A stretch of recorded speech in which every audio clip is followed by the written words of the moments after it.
పాట పాడండి.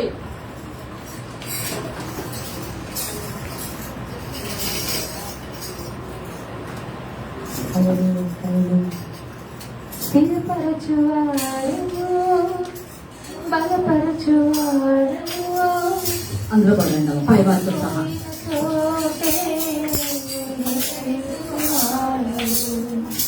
ఘనపరచువాడు హెచ్చించువాడు నా పక్షము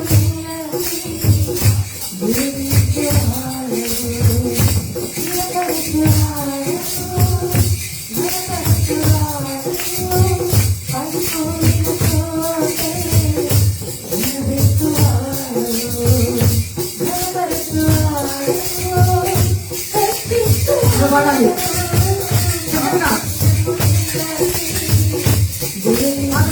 పై వారితో సహా.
Thank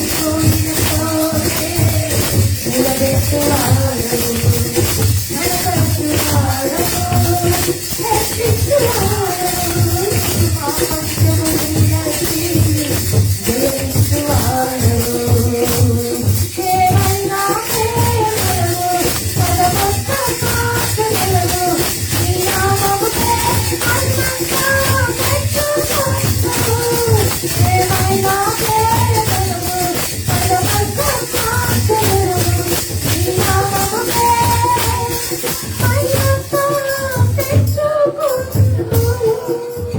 lord.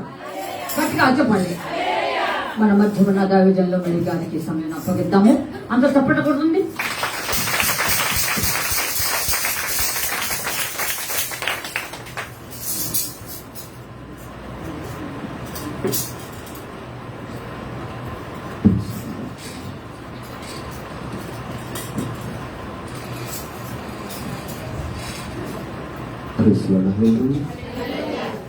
మీ పరిశుద్ధ నామానికి మహిమ కలుగునుగాక. కూడి వచ్చిన మీ అందరికీ యేసుక్రీస్తు నామములో నా వందనాలు. హల్లెలూయా. మన ఆరాధించే దేవుడు సజీవుడు, ఆయన సన్నిధిలో ఉండుట గొప్ప భాగ్యం. హల్లెలూయా. ఇంతవరకు దేవుని స్తుతించాము. విశేషంగా తల్లి గారి కొరకు ఈ పరిచయం బట్టి దేవుని స్తుతిస్తున్నాను. నన్ను ప్రేమించి మీ మధ్యలో వచ్చి పరిచయం చేయటకు వారు నాకు ఇచ్చిన అవకాశాన్ని బట్టి దేవుని స్తుతిస్తున్నాను. హల్లెలూయా. అందరూ సంతోషంగా ఉన్నారా?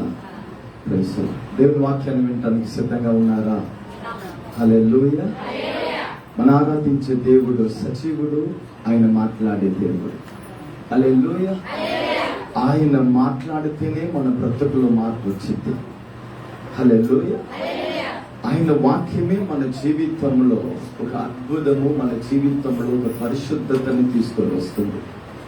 మన జీవితంలో మనం దేనిని మిస్ చేసినా సరే దేవుని స్వరాన్ని అనగా దేవుని వాక్యాన్ని మన జీవితంలో మనం మిస్ చేయకూడదు. హల్లెలూయా. అన్నిటినీ కొన్ని అవకాశం మన జీవితంలో దూరం అవుతుంది, మరలా అవకాశం రావచ్చు. కానీ దేవుని వాక్యాన్ని, దేవుని స్వరాన్ని మన జీవితంలో మనం మిస్ చేసుకుంటే ఆ కుటుంబం స్థిరపడదు, ఆత్మిక జీవితం స్థిరపడదు. దేవుడు మన కొరకు సిద్ధపరిచిన ఆశీర్వాదాన్ని మనం పొందలేకపోతాం, అనుభవించలేము. హల్లెలూయా. కనుక దేవుని వాక్యమే మన జీవితాన్ని స్థిరపరిచేది, బలపరిచేది, మనల్ని పరిశుద్ధపరిచేది, మనల్ని ఆశీర్వదించేది, ఆయన రాకడికి సిద్ధపరిచేది కూడా దేవుని వాక్యమే. హల్లెలూయా. ఈ భూమిలోనే అతి శ్రేష్టమైన ఒక ఆశీర్వాదము, ఒక అద్భుతం ఏమిటంటే పరిశుద్ధ ఆరాధన, దేవుని సన్నిధిలో. ఈ భూమిలో ఎన్నో కార్యక్రమం ఉంటాయి, మన జీవితంలో ఎన్నో ప్రోగ్రామ్స్ ఉంటాయి, పర్సనల్ ప్రోగ్రామ్స్ ఉంటాయి, ఎన్నో ప్రోగ్రామ్స్ ఉంటాయి. కానీ అన్నిటికంటే అతి శ్రేష్టమైనది పరిశుద్ధ ఆరాధన. అందుకే దావీదు అంటాడు, దేవుని సన్నిధికి వచ్చేటప్పుడు వణుకుచు, ఎలా ఉండండి, భయముతో దేవుని సన్నిధిలో ఆయనని సేవించాలంట. ఎందుకు? మన ఆరాధించే దేవుడు అతి పరిశుద్ధుడు, అతి పరిశుద్ధుడు. ఆయన ఎంత పరిశుద్ధుడు అంటే ఆయన పరిశుద్ధతని మనం పూర్తిగా ఏం చేయాలని వివరించలేము. అతి పరిశుద్ధుడు. కోట్ల దూతలు ఆయనని పరిశుద్ధుడు పరిశుద్ధుడు పరిశుద్ధుడని పాడుతున్నారే కానీ ఆ పాట ఆరాధనకి ముగింపు లేదు. అంత గొప్ప పరిశుద్ధుడు. ఒక చిన్న గుంపుగా కూడి మనం యేసయ్యాని పిలుస్తున్నాం, ఆయనను పాడుతున్నాము, మన మధ్యలో దిగి వస్తున్నాడంటే ఎంత గొప్ప భాగ్యం. మనం చాలా మంచి వాళ్ళని కాదు ఆయన మన మధ్యలో వచ్చేది, మనము చాలా మంచి వాళ్ళని కాదు ఆయన మనతో మాట్లాడేది. మనం ఏమై ఉన్నామో కేవలం ఆయన కృప వలనే, ఆయన కృప వలనే. ఒక దేవుని బిడ్డ ఏదైనా మీరు ఏదైనా తలంచాలంటే ఒక్క విషయాన్ని తలంచండి, ఆయన కృప వలనే నేను సజీవుడై ఉన్నాను. మీ కుటుంబం గురించి మీరు ఆలోచించేటప్పుడు ఈ మాట చెప్పండి, నీ కృప వలనే ప్రభువా.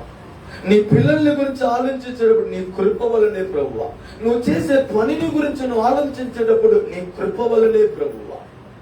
నీ ఆరోగ్యం, నీ సంతోషం, నీ సంపాదన, నీ కుటుంబం, నీ క్షేమము, ఏ విషయాన్ని గురించి మీరు ఆనందిస్తున్నారో ఆ ఆనందానికి ముందు మీరు చెప్పండి, నీ కృప వలనే ప్రభువా ఇదన్నీ.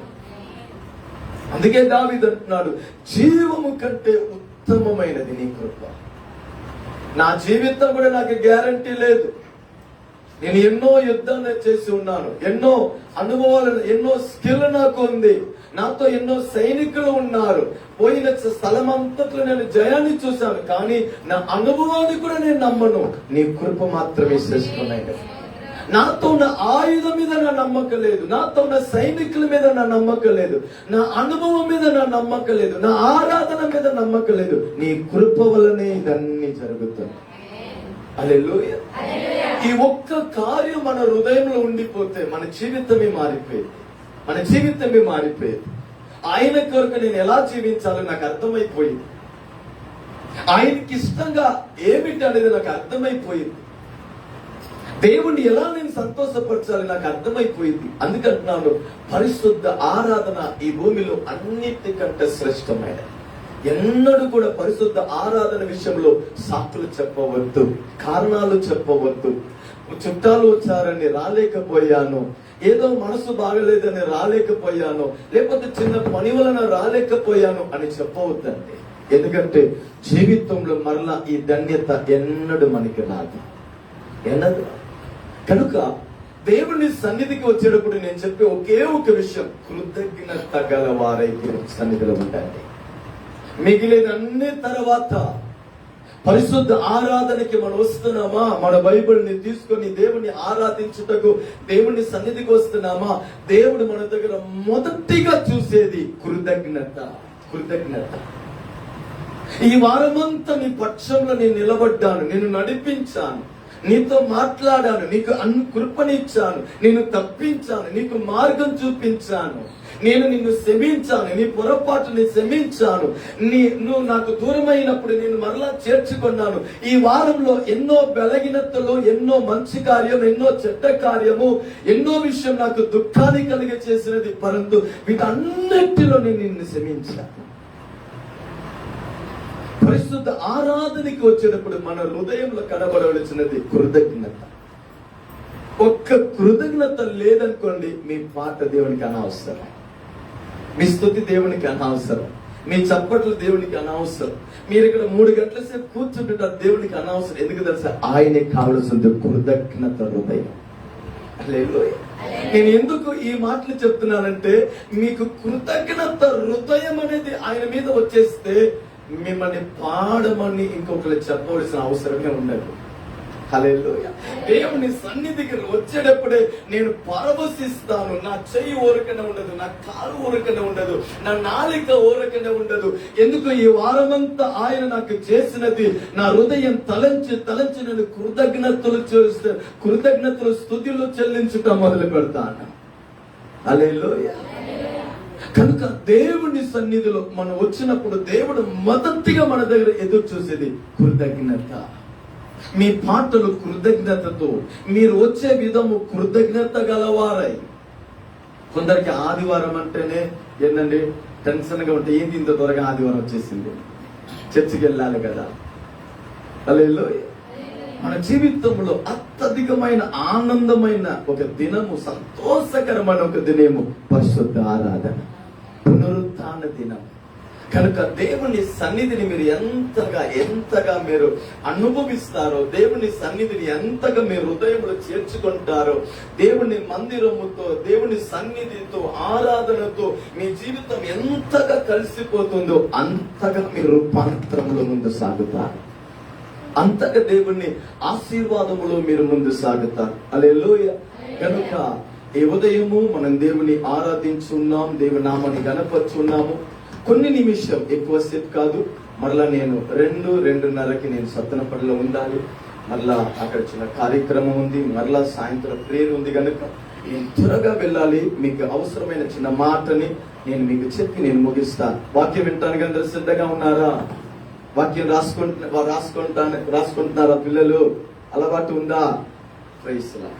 మంచిది. ఈ పూట మన ధ్యానము కొరకు ఎఫెసీయులకు రాసిన పత్రిక 5వ అధ్యాయము 32వ వాక్యాన్ని ఎవరైనా ఒకరు, ఎఫెసీయులకు రాసిన పత్రిక 5వ అధ్యాయము 32వ వాక్యము.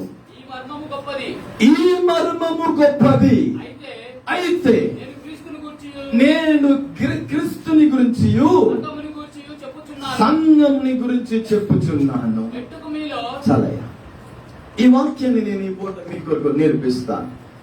అపోస్తలుడైన పౌలయ్య గారు అద్భుతంగా రక్షించబడ్డారు. సంఘాన్ని హింసించేవారు, క్రీస్తుని విరోధించేవారు, ఆరాధనని విరోధించేవారు, ఆరాధించేవారిని, దేవుని పిల్లల్ని, సేవకుల్ని హింసించేవాడు, జైల్లో వేసేవాడు, దుర్మార్గుడుగా, దుష్టుడుగా, భయంకరమైన ఒక బ్రతుకు గలవాడై ఆయన జీవిస్తూ ఉన్నప్పుడు ఒక స్థలములో ఆరాధన జరిగితే అక్కడ ఉన్న సేవకుల్ని ఆరాధనని ఆపివేయుటకు ఆయన అనుమతి పత్రాన్ని తీసుకొని, లెటర్ తీసుకొని వెళ్లే మార్గంలో యేసయ్య అతన్ని దర్శించాడు.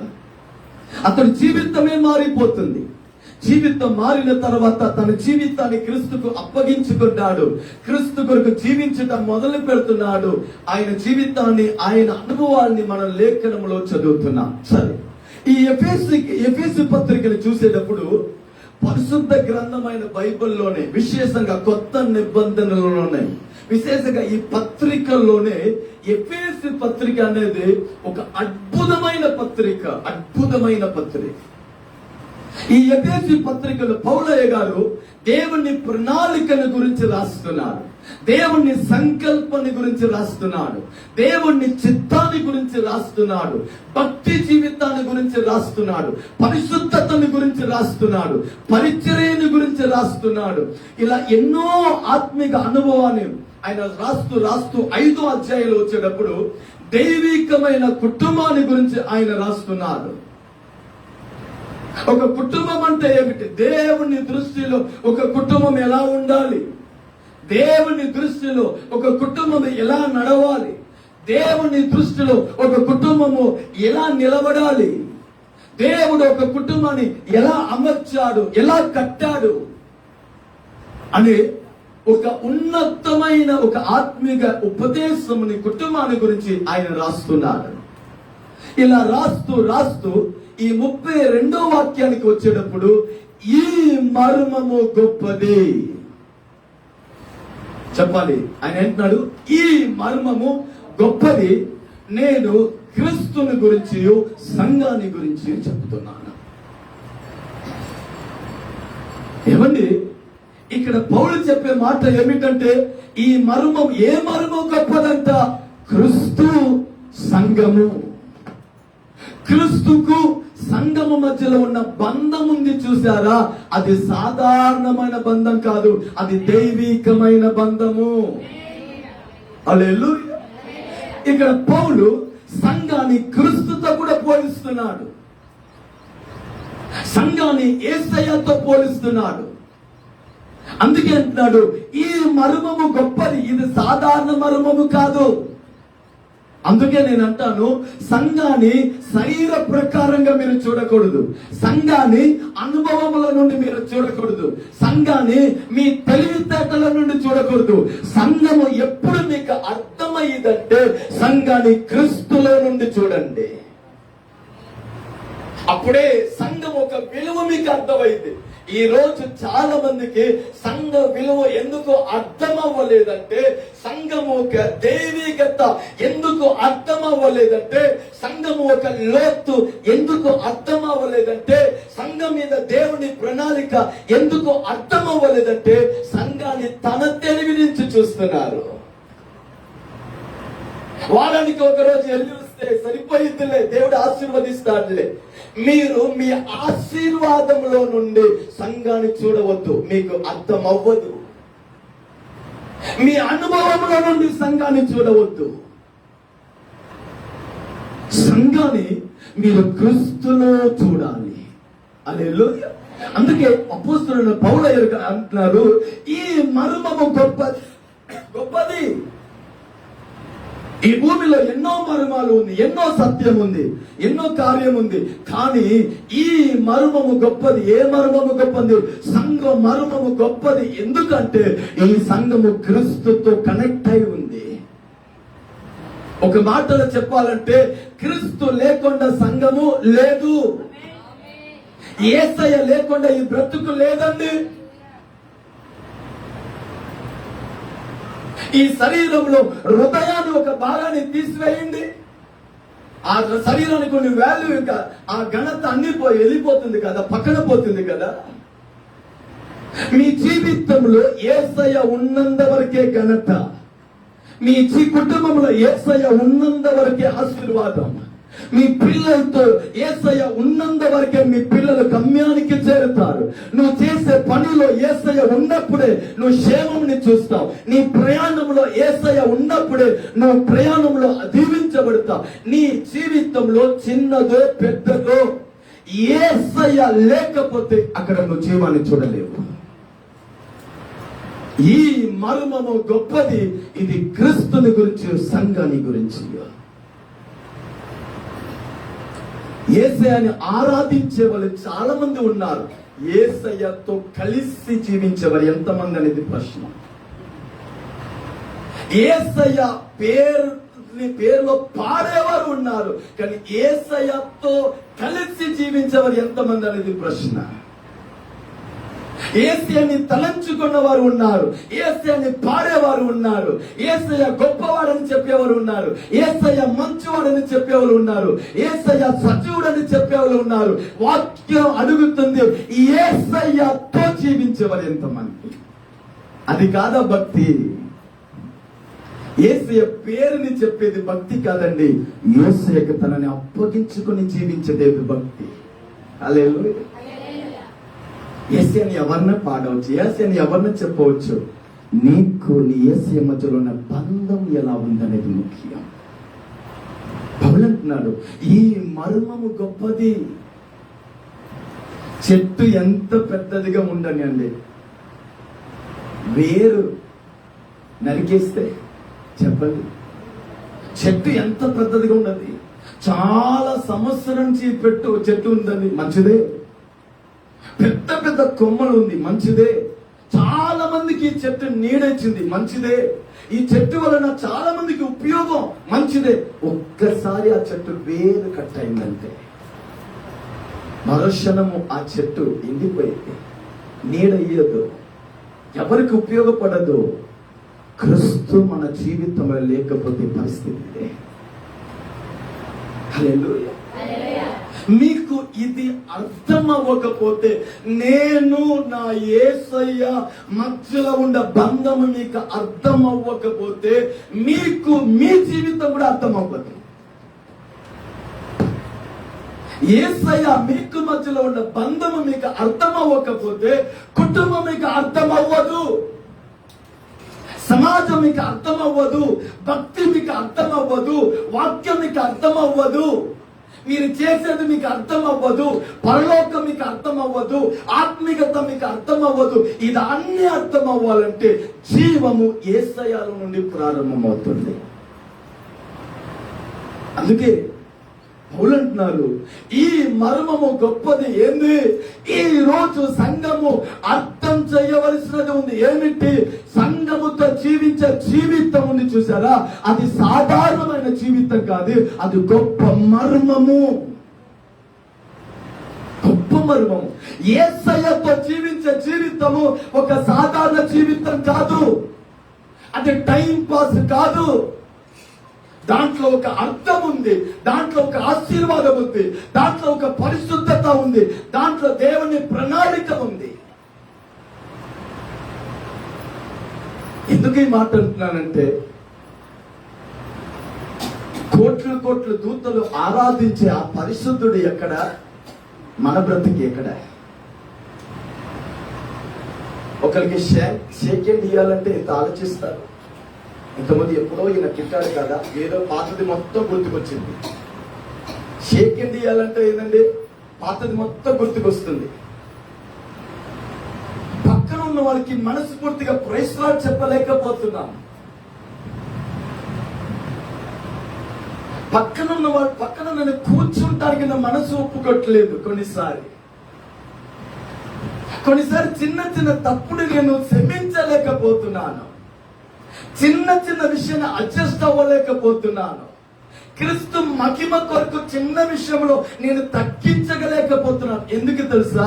దీనికి ఒకే ఒక కారణం ఏం తెలుసా? ఇతడు క్రీస్తుతో కలవలేదు. ఇతడికి క్రీస్తు తెలుసు కానీ క్రీస్తుతో ఇతడికి స్పందన లేదు. ఇప్పుడు ఒక దారంని తీసుకోండి, ఆ దారాన్ని మీరు పువ్వుతో చుట్టేసండి, తర్వాత పువ్వులో ఉన్న వాసనము దారంలో వచ్చిందా కాదా? నేను క్రీస్తుని ఎరిగినవాడు, క్రీస్తులో జీవించేవాడు, క్రీస్తుని కలిగి ఉన్నవాడు అంటే నాలో సమాపణ ఉండాలి కదా, నాలో తగ్గింపు ఉండాలి కదా, నాలో ఓర్పు ఉండాలి కదా, నాలో పరిశుద్ధత ఉండాలి కదా, నాలో ఐక్యత ఉండాలి కదా. ఈ మర్మము గొప్పది. ఇది క్రీస్తుని గురించి, సంఘముని గురించి దేవుడు మాట్లాడుతున్నాడు. నిజంగా చాలా మందికి, మీరని కాదు, చాలా దేవుని పిల్లలకి ఆ గొప్ప దేవుని ప్రేమ అర్థం అవ్వలేదని నేను చెప్తాను. ప్రస్తుత పరిస్థితులు నేను చూసే అనుభవంలో ఎందుకు ఆయన ప్రేమ అర్థం కాలేదంటున్నాను తెలుసా? ఆయన అంత గొప్ప పరిశుద్ధుడు నా కొరకు ఈ భూమిలో దిగి వచ్చాడు, నా కొరకు శరీరధారిగా మారాడు, నా కొరకు పాపులతో కూర్చున్నాడు, నా కొరకు కొట్టబడ్డాడు, హింసించబడ్డాడు, మరణాన్ని రుచి చూశాడు. ఇదన్నీ కేవలం నా కొరకు. ఎప్పుడైనా అడిగారా, ప్రభువా నీవు నన్ను ప్రేమించుటకు నాలో ఏం చూసావు? ఎప్పుడైనా ప్రశ్నించారా? కానీ ఏంటో తెలుసా, యేసయ్య గొప్పవాడు, గొప్పవాడు, గొప్పవాడు, గొప్పవాడు. ఆ గొప్పవాడు అదన్నీ పక్కన పెట్టేసి ఏకాంతంగా కూర్చొని మీ జీవితంలో ఎప్పుడైనా, దేవా అతి పరిశుద్ధుడు, పరలోకంలో సింహాసనం మీద ఆసీనుడు, దేవాది దేవుడు, రాజులకు రాజు, మహారాజు, నా కొరకు ఈ భూమి మీద దిగి వచ్చేదే గొప్పది, నన్ను శ్రమించేదే ఇంకా గొప్పది, నా కొరకు అవమానము నిందల్ని అనుభవించేదే గొప్పది, నా కొరకు ప్రాణమే చేసావే, నన్ను ప్రేమించుటకు నువ్వు ఏం చూసావయ్యా అని ఎప్పుడైనా అడిగారా?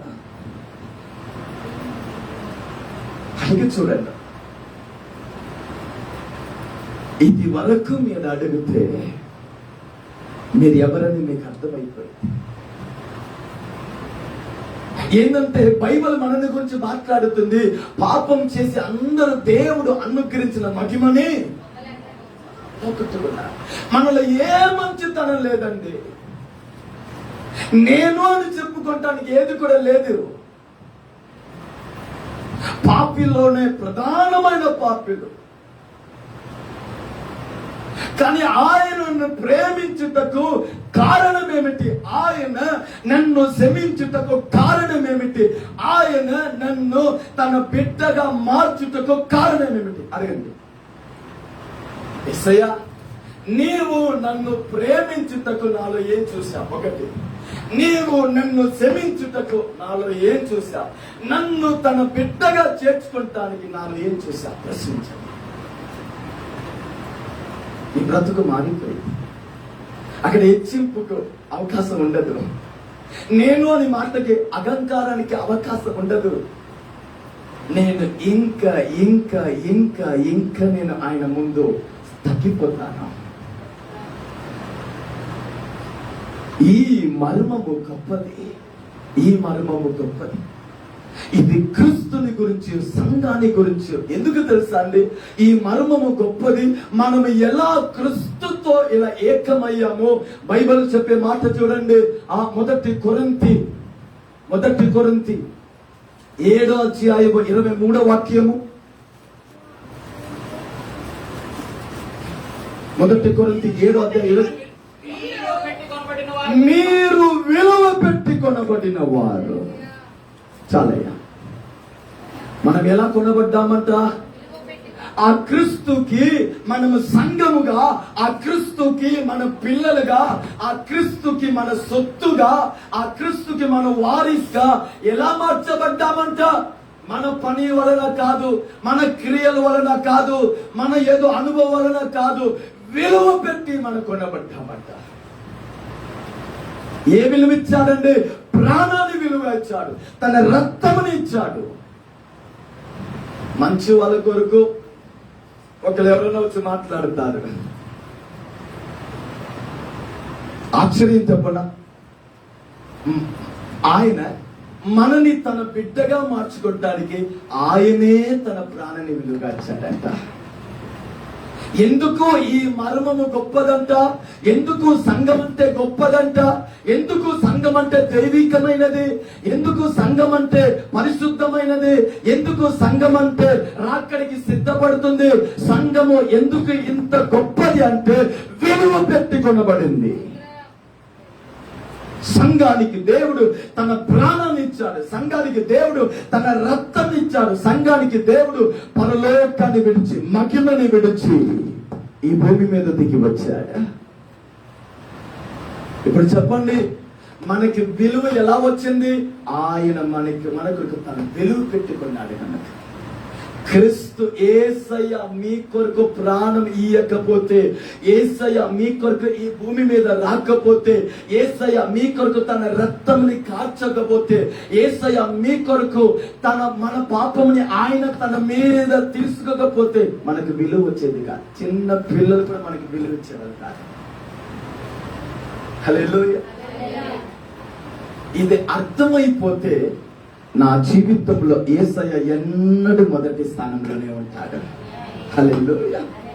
అక్కడ హెచ్చింపుకు చోటు ఉండదు, గర్వానికి చోటు ఉండదు, అహంకారానికి చోటు ఉండదు. ఏందండి? ఎందుకు నాకు అర్థమైంది, నేను జీవించుచున్నానంటే క్రీస్తు దీనికి కారణము. నేను సాధారణమైన వాడు, నేను పాపి, నేను దుష్టుడు, దుర్మార్గుడు, పనికిమాలినవాడు, కానీ ఆయన తన ప్రాణాన్ని నా కొరకు ఇచ్చాడు కనుక ఈ రోజు మనకి విలువ వచ్చింది. చదువు వలన కాదండి మనకి విలువ వచ్చింది, ధనం వలన కాదు మనకు విలువ వచ్చింది. ఆయన తన ప్రాణాన్ని ఇచ్చాడు కనుక మనకి విలువ వచ్చింది. ఈ మాట అర్థం చేసుకోండి. ఇదన్నీ మనకు అర్థమైంది అనుకోండి, ఆయన పాదములో గంటలు గంటలు ఏడిసి, ప్రభువా నీ ప్రేమకి వందనాలయ్యా, నీ ప్రేమకి వందనాలని మాట తప్ప మరొక మాట మీ నోట్లో రాదు. మరొక మాట రాదు. మీరు సింపుల్ గా మీకు ఒక మాట చెప్తానండి, మీరు అధికంగా మీ జీవితంలో ఆయన ప్రేమని మీరు తలంచండి, మీ బ్రతుకు పూర్తిగా మార్చబడుతుంది. అపోస్తలుడైన పౌలయ్య గారు అంటున్నారు, ఈ మర్మము గొప్పది. ఈ ఉదయకాల సమయంలో దేవుని సన్నిధిలో కూర్చున్న మీరు అర్థం చేసుకోవాలి, మనమే ఆ సంఘము. మన కొరకు ఆయన తన ప్రాణాన్ని విలువగా ఇచ్చాడు, మనని ఆయన తన సొత్తుగా మార్చుకున్నాడు. ఇక్కడ మనని గురించి, సంఘ యేసుని గురించి వాక్యము మాట్లాడుతుంది. నీవు సాధారణమైన వాడు కాదు, ఈ మర్మము గొప్పది. ఈ మర్మము గొప్పది. నీ ఆత్మీక జీవితం ఉందే అది గొప్పదంట. నువ్వు పొందిన రక్షణ ఉందే అది గొప్పది. నువ్వు పొందిన అభిషేకం ఉందే అది గొప్పది. దేవుడు నీకు ఇచ్చిన అనుక కృప ఉందే అది గొప్పది. దేవుడు నీ చేతులు ఇచ్చిన వాక్యం ఉందే అది గొప్పది. ఎందుకు అంటే నువ్వు క్రీస్తుతో. అందుకే యోహాను సువార్త 15వ అధ్యాయము 5వ వాక్యంలో ఒక మాట ఉంది. యోహాను సువార్త 15వ అధ్యాయము 5వ వాక్యం ఎవరైనా? ద్రాక్షావల్లి నేను, తీగలు మీరు. ఎవడు నా యందు నిలిచి ఉండునో, నేను ఎవరి యందు నిలిచి ఉండునో బహుగా ఫలించెను. ఈ మాట నోట్ చేయండి. నాకు వేరుగా ఉండి ఏమీ చెయ్యలేరు. క్రీస్తుని గురించి, సంఘాన్ని గురించి, అనగా యేసుని గురించి, మనకి మధ్యలో ఉన్న బంధాన్ని గురించి బైబిల్ మాట్లాడుతూ అంటుంది, నాకు వేరుగా ఉండి మీరు ఏం చెయ్యలేరు. సంఘానికి వేరుగా ఉండి మీరు ఆత్మిక జీవితము జీవించలేరు.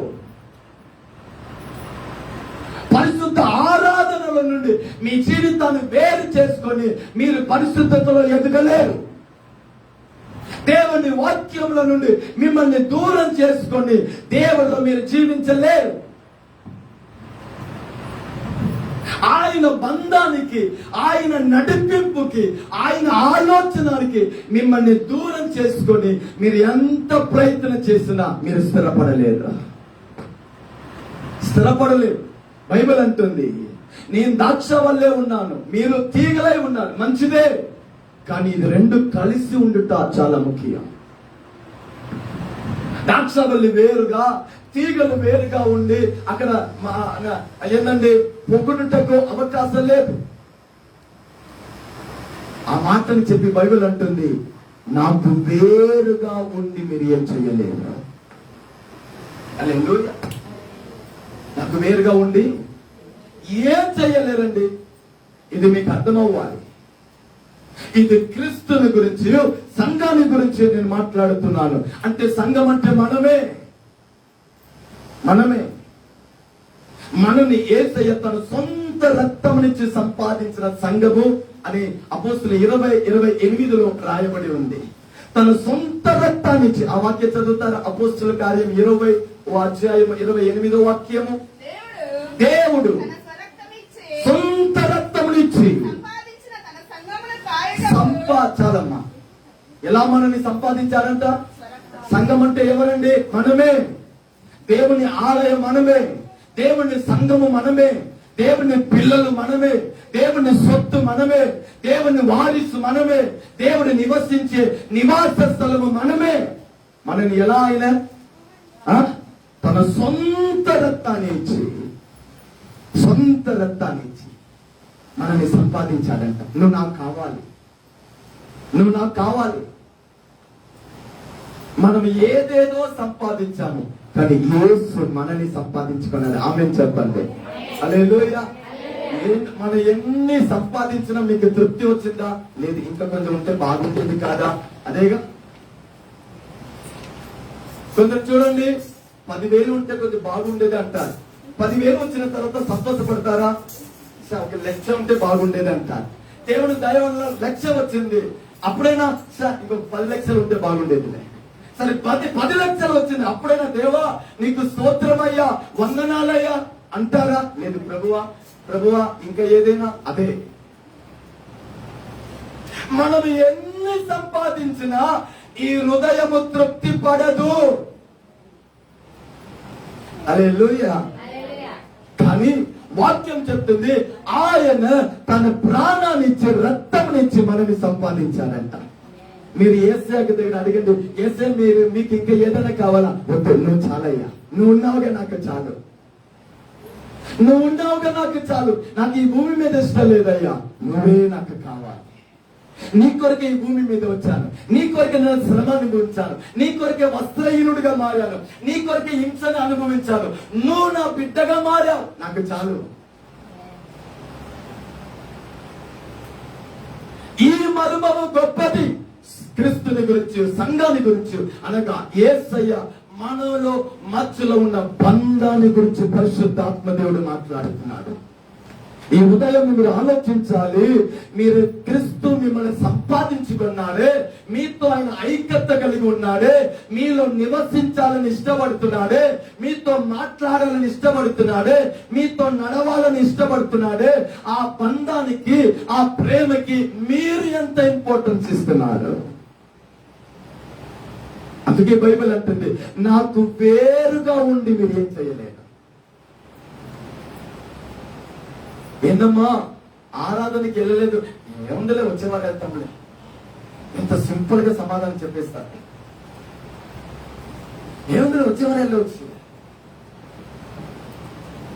ఆయనకి ఈ వాక్యం అర్థమై ఉంటే ఈ మాట అస్సలు చెప్పదు. ఏ మాట? యేసయ్యకు దూరంగా ఉండి నేను ఏం చేయలేను. మీకు ఒకవేళ ఈ ఆదివారము దేవుని సన్నిధి, దేవుని వాక్యం, దేవుని ఆలోచన, దేవుని కృప నేను పొందుకోకుండా ఈ వారములో నేను క్షేమముగా, పరిశుద్ధంగా, నీతి కలిగి బ్రతుకలేను అని మీ మనస్సుకి అర్థమైపోతే ఎట్టి పరిస్థితులు కూడా యేసయ్యకి మీరు దూరం అవ్వరు.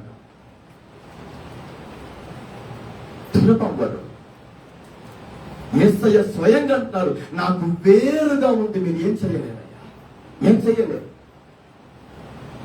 నీకు ఎన్ని అనుభవాలు ఉన్నా, ఎన్ని కార్యం తెలుసు ఉన్నా, నాకు దూరంగా ఉండి ఏం చేయలేరు. ఎండిపోతావు.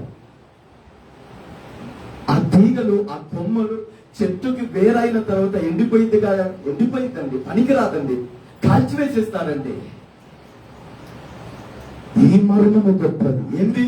నీకు క్రీస్తు మధ్యలో ఉన్న బంధం ఉంది చూసారా, ఇది పరలోక బంధము. ఇది త్యాగము వలన కలిగిన బంధము. ఆయన ప్రాణమిచ్చి రక్తమిచ్చి ఇది కలిగిన బంధము. ఇది దైవికమైన బంధము. ఈ బంధములో నుండి సమస్తము కలుగుతుంది. ఈ బంధములో మీరు నిలబడే వరకే మీకు ఆశీర్వాదము, మీకు అభిషేకము, మీకు కృప, మీకు క్షేమము, మీకు భద్రత, మీకు సమస్తము ఈ బంధములో నుండే దేవుడిస్తారు. కానీ నాకు వేరుగా ఉండి మీరేం చదువుతారు?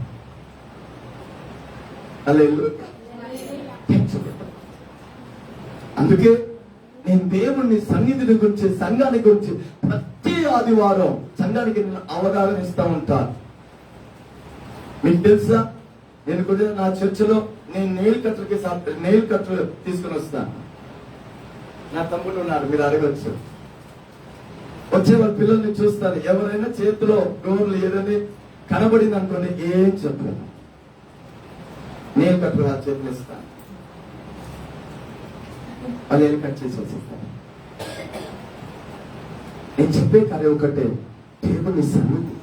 నేను అంటాను ఆశీర్వాదం, దేవుని సన్నిధిలో ఆశీర్వాదం అనేది నేను గట్టిగా పాడేటప్పుడు వచ్చేది అనుకుంటే అది మీ బ్రహ్మ. అదే నేను కాணிక వేసిస్తాను, దేవుడు నన్ను దీవించేస్తాడు అంటే అది మీ బ్రహ్మ. మన ఆత్మిక జీవితం ఎలా ఉండాలి తెలుసా? సంఘానికి మీరు వచ్చే విధములోనే మీ ఆశీర్వాదం ఉంది. సంఘానికి వచ్చే విధంలో ఒక వ్యవస్థిత ఉండాలండి, క్రమం ఉండాలండి. మన కూర్చున్న విధంలో ఒక క్రమం ఉండాలండి, మన నిలబడే విధంలో ఒక క్రమం ఉండాలండి, మన చప్పట్లో ఒక క్రమం ఉండాలండి, మనం మాట్లాడే విధంలో ఒక క్రమం ఉండాలండి. ఎందుకు తెలుసా? దేవుని ప్రసన్నత ఇక్కడ ఉంది. హల్లెలూయా. స్వరం వినబడుతుందా? కనుక దేవుని సన్నిధిలో మన ప్రతి అడుగు ఆయనకి మహిమయ్యాలి. ఆమేన్ చెప్పండి. హల్లెలూయా. నేను వచ్చేది నా యేసుకి మహిమయ్యాలి, నేను కూర్చుండుట యేసుకి మహిమయ్యాలి, నా చప్పట్లు యేసుకి మహిమయ్యాలి. హల్లెలూయా. కొందరు చూడండి, అంతసేపు బాగానే ఉంటారు, వాక్య టైంలో నిద్రపోతారు. హల్లెలూయా. కొందరికి నీళ్ళకి లేచి వెళ్ళిపోతారు, కొందరు అటు ఇటు చూస్తూ ఉంటారు, కొందరు అప్పుడే అక్కయ్య పోయిన వారు ఎందుకు రాలేదు, ఎప్పుడు ప్రసంగం మధ్యలో ఇక్కడ డిస్కసింగ్ జరుగుతూ ఉంటాయి. ఆశీర్వాదం ఎలా వచ్చిందండి? ఎలా వచ్చిందండి? నా బైబిల్ చెప్పే మాట, నాకు వేరుగా ఉండి దీవించబడలేదు. ఎందుకు తెలుసా? నాకు నా యేసయ్య మధ్యలో ఉన్న బంధం ఉంది చూసారా, అది పరలోక బంధము. పరలోక బంధము. ఇది భూ సంబంధమైన బంధము కాదు, మనుషుల వలన కలిగిన బంధము కాదు, ఇది యేసయ్య రక్తము వలన కలిగిన బంధము. కనుక చిన్న మాట నేను మీకు చెప్తాను. సంఘం అంటే ఏమిటి అనే విషయాన్ని నేను మీకు చెప్పి ఒక వాక్యములో నుండి ఒక అనుభవాన్ని నేను మీకు నేర్పించి నేను ప్రార్థన చేస్తాను. మనకి యేసయ్య మధ్యలో ఉన్న బంధము, ఆ సంఘము మీరు రాసుకోవచ్చు, రాసుకున్న వాళ్ళు. సంఘం అంటే ఏమిటి? ఒక 5 కార్యంని నేను మీకు చెప్తాను. సంఘములో దేవుని బంధములో జీవించే మన జీవితంలో ఒక పునాదిగా ఉండవలసిన ఒక 5 కార్యము. సంఘం అంటే ఏమిటి? ఒకరు చదువుతారా? నిర్గమకాండము 12వ అధ్యాయము మొదటి 3 వాక్యాలు ఎవరైనా చదివి వినిపించండి. నిర్గమకాండము 12వ అధ్యాయం మొదటి 3 వాక్యము. మోషే ఆరోనులు ఐగుప్తు దేశంలో ఉండగా యెహోవా వారితో ఇలాగ సెలవించెను, ఈ నెల మీకు మొదటిది, మొదటి నెల మీరు ఇశ్రాయేలుల సర్వ సమాజముతో ఈ నెల దశమి నాడు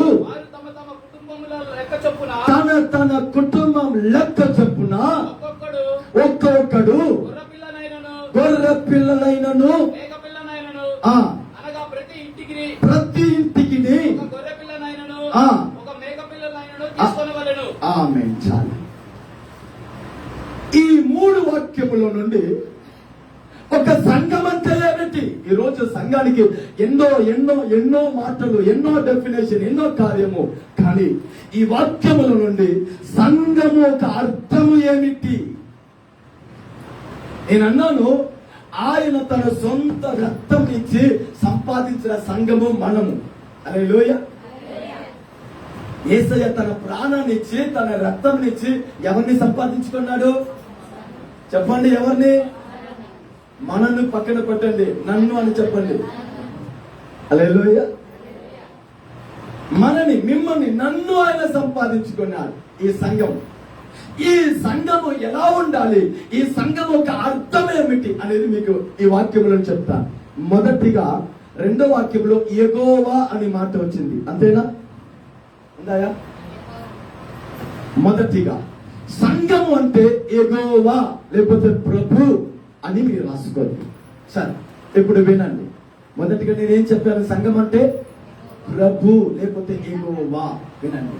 అంటే సంఘానికి మూలకర్త లేకపోతే సంఘానికి శిరస్సు, సంఘానికి పునాది ఎవరంటే దేవుడు. దేవుడు.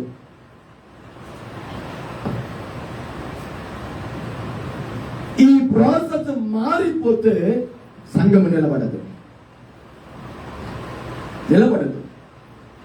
దేవుని సంఘములో క్రీస్తుతో ఉన్న ఈ బంధములో సంఘానికి మొదటిగా ఉండవలసినది, మీ జీవితంలో ప్రథమ స్థానంలో నిరంతరంగా ఉండవలసినది దేవుడు తప్ప మరొకటి లేదు. హల్లెలూయా. ఈ రోజు ఈ సీరియల్ నెంబర్ మారిపోయింది కనుక ఎన్నో సమస్యలు. మీ జీవితంలో దేవుడు ప్రథమ స్థానంలో ఉన్నాడా? బైబిల్లో రాయబడింది, అదే ఎఫెసీ 5లో సంఘానికి శిరస్సు ఎవరండి? క్రీస్తు. తల లేకుండా ఒకటి శరీరం ఏం చేయండి? హల్లెలూయా.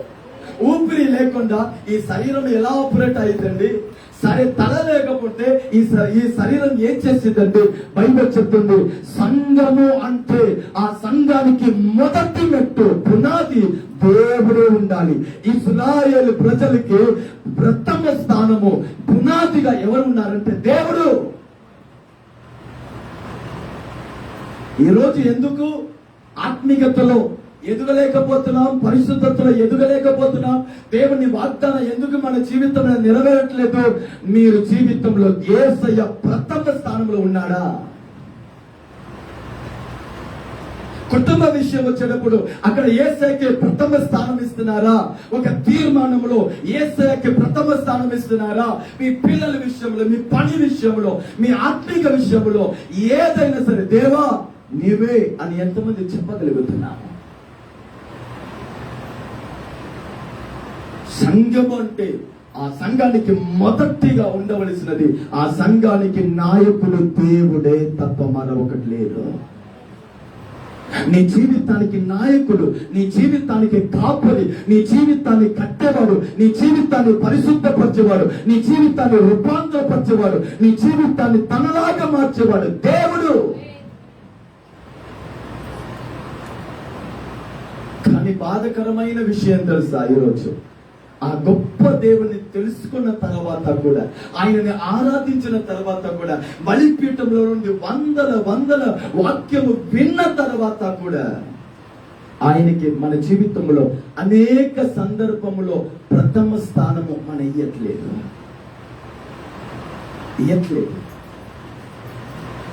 నాకు నచ్చినది మీకు ఒక మాట చెప్పనా? మనకి నచ్చిన చాలా విషయం దేవునికి నచ్చదు. అది మనకి బాగా తెలుసు, అందుకే ఆయన్ని పిలవట్లేదు. కొన్నిసారి కొన్ని విషయాన్ని పిల్లలు తల్లిదండ్రికి చెప్పరు, ఎందుకంటే పిల్లలకు ముందే తెలుసు ఇది అమ్మ నాన్నకి నచ్చదు, చెప్తే వాళ్ళు అనుమతి ఇయ్యరు, పంపించరు, తెలియదు, వాళ్ళకి తెలుసు.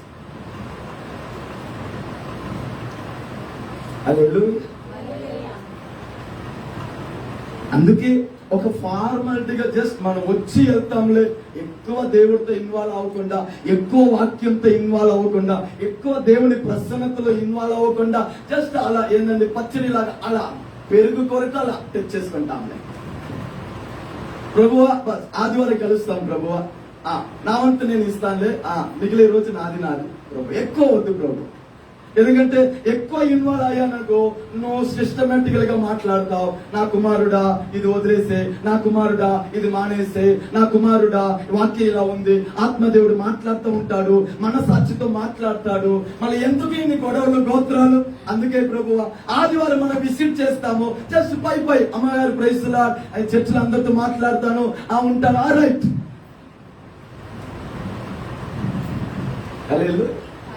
వారికి తెలుసు నేను చేసేది తప్పు, వారికి తెలుసు నా ఫోను నన్ను చెడగొడుతుంది, వారికి తెలుసు ఈ ఫ్రెండ్షిప్ నా ఆత్మీయతని చెడగొడుతుంది, వారికి తెలుసు ఈ బంధము నన్ను దేవునికి దూరం చేస్తుంది, వారికి తెలుసు నేను ఇలా నడవకూడదు. తెలిసి కూడా దీనికి పరిష్కారము నా దేవుడు అన్నది కూడా వాడికి బాగా తెలుసు. కానీ ప్రాబ్లం ఏంటంటే పిలవండి. ఏమండి ఇక్కడ ఫెయిల్ అయిందనుకోండి, మిగిలిన అన్ని ఫెయిల్ అయ్యాయి. సంఘానికి నాయకుడు, ఇశ్రాయేలు ప్రజల్ని ఎగిప్తు నుంచి విడిపించింది దేవుడు, అరణ్యంలో నడిపించింది దేవుడు, మన్నాని ఇచ్చింది దేవుడు, మేఘస్తంభంగా ఉన్నాడు దేవుడే, కానాన్ దేశానికి నడిపించింది దేవుడే, అద్భుతం అన్ని దేవుడే. ఏ రోజు ఇశ్రాయేలు ప్రజలు దేవుడు వద్దు అనుకున్నారో ఆ రోజు వారి జీవితం తారుమారైంది. దేవుడితో వారు ఉన్నంత వరకు ఎర్ర సముద్రం 2 భాగం మారిందా కాదండి? వారు దేవుడితో ఉన్నప్పుడు వారికి దేవదూతలు భోజనము దేవుడు అనుగ్రహించాడు కాదా? దేవుడు వారితో ఉన్నప్పుడు మేఘ స్తంభంగా అగ్ని స్తంభంగా వారిని దేవుడు నడిపించాడు కాదా? దేవుడితో వారు ఉన్నప్పుడు యుద్ధము దేవుడు వారి పక్షంలో నిలబడి చేశాడు కాదా? దేవుడు వారితో ఉన్నప్పుడు మహిమ దిగి వచ్చిందా కాదా? దేవుడు వారితో ఉన్నప్పుడు ఏంటంటే యోర్దాను ఏకరాశిగా నిలబడిందా కాదా? దేవుడు వారితో ఉన్నప్పుడు వారు దేవుడికి తనని అప్పగించినప్పుడు పొరపాటు, తప్పు, నిర్లక్ష్య వారు చేసిన దేవుడు వారిని క్షమించి కాపాడి ముందు తీసుకువెళ్ళాడు. ఏ రోజు ఇశ్రాయేలు ప్రజలు సామువేలు ప్రవక్తని పిలిచి ఇంక మీదట మాకు దేవుడు రాజుగా వద్దులే, మాకు వేరే రాజు కావాలన్నారు, ఆ రోజు జీవితం తారుమారైంది. అవునా కాదా? అప్పటికి దేవుడు ఒక అవకాశం ఇచ్చాడు. నానా వేరే రాజులు వస్తే వారు రూల్స్ పెడతారయ్యా, నిబంధనలు పెడతారు, కఠినంగా ఏలుబడి చేస్తారు, ఇబ్బందికి గురవుతారు, మేము చూసుకుంటాంలే. ఎందుకు 40 సంవత్సరాల ఆత్మీయ అనుభవం వచ్చేసింది వీళ్ళకి భక్తి ఎక్కువ వచ్చేసింది. కొందరు చూడండి మైక్ పెట్టే విధమే ఒక లాగా ఉంటాయి. నేను చూడని మైక ఒక రోజు వచ్చింది, దేవుడు ఆ చెయ్యిని అలాగనే చేసిస్తాడు.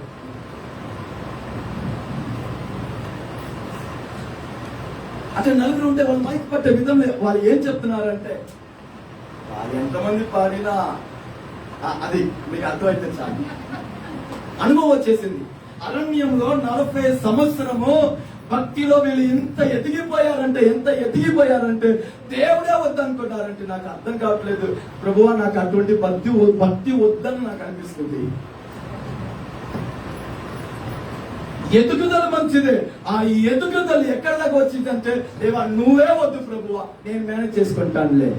సంఘము అంటే ఏం చెప్పనండి, నీ జీవితంలో దేవుడు నాయకుడిగా ఉండాలి, యెహోవా నాయకుడిగా ఉండాలి. ఇశ్రాయేలు ప్రజలు ఎగిప్తు నుంచి నిన్ను విడిపించింది దేవుడైన యెహోవా, వాగ్దాన దేశానికి నిన్ను నడిపించింది నీ దేవుడైన యెహోవా. నీ దేవుడు నీ జీవితంలో నాయకుడిగా లేకపోతే, నీ దేవుడు నీ జీవితంలో ప్రథమ స్థానంలో లేకపోతే, అది 100 రూపాయలైనా 1000 రూపాయలైనా ఇల్లు అయినా పని అయినా ఏదైనా సరండి, ఈ రోజు తీర్మానించుకోండి, దేవుడు లేని ఈ సంఘము నిలబడదు. ఇశ్రాయేలు కూలిపోయింది. ఈ రోజు వరకు ఇశ్రాయేల్ ఎందుకు కట్టబడలేకపోయారు తెలుసా? ఆ దేవుడు మాకు వద్దని వారే చెప్పారు కనుక. సరే పోనీలే, ఒక పొరపాటు చేశారు, మరలా ఆ దేవుడు క్రీస్తుగా వారి దగ్గరే వచ్చాడుగా, అప్పుడైనా చేర్చుంటే అన్ని మారేది కదా, అప్పుడు కూడా ఈయన వద్దులే అన్నారు. ఇంకా 2000 సంవత్సరము సమస్య కొనసాగుతుంది. నా దేవుడు ఎంత ప్రేమ గలవాడో, నా దేవుడు అంత నీతి గల దేవుడు అనే విషయాన్ని మర్చిపోవద్దు. దేవుడి విషయంలో ఆడుకోకూడదండి, ఆయన ప్రేమ విషయంలో ఆడుకోకూడదండి, సంఘం విషయంలో ఆడుకోకూడదు, భక్తి విషయంలో ఆడుకోకూడదు, ఆరాధన విషయంలో ఆడుకోకూడదు. ఎవరికి తెలియదులే, దేవుడు చూసుకుంటారులే, మేనేజ్ అయితే చాలా రోజు ఈ కథలు చెల్లదు. ఎందుకు తెలుసా? విలువ పెట్టి నిన్ను కొన్నాడమ్మా. ఆయన ప్రేమను అర్థం చేసుకోండి, ఆయన ప్రేమను అర్థం చేసుకోండి, ఆయన అంగలాయిపును అర్థం చేసుకోండి. మన వలన నా యేసయ్య ఎంత బాధపడుతున్నాడు, నా వలన నా యేసయ్య ఎంత సంతోషపడుతున్నాడు. మీకు ఆ మెజర్మెంట్ మీకు తెలుసా అని నేను అడుగుతున్నాను. నీ ఇల్లు వలన నీ యేసయ్య సంతోషపడుతున్నాడు.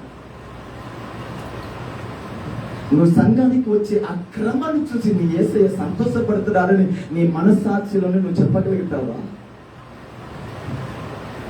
దేవుడు నీకు ఇచ్చిన ఆ సంపాదనలో దశభాగంలో నువ్వు ఇస్తున్నావే, నిజంగా ఆ దశభాగం చూసి దేవుడు సంతోషపడుతున్నాడా, లేకపోతే దాంట్లో ఏదైనా తేడా ఉందా? ఆలోచించండి అమ్మా. విలువ పెట్టుకున్నాడమ్మా. మనం ఎప్పుడో చెడిపోయి ఉండాలి.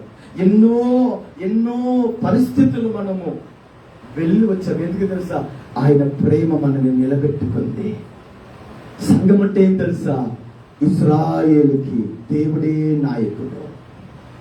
సంస్థ కాదు సంఘానికి నాయకుడు, సేవకుడు కాదు సంఘానికి నాయకుడు, సంఘానికి నాయకుడు దేవుడు.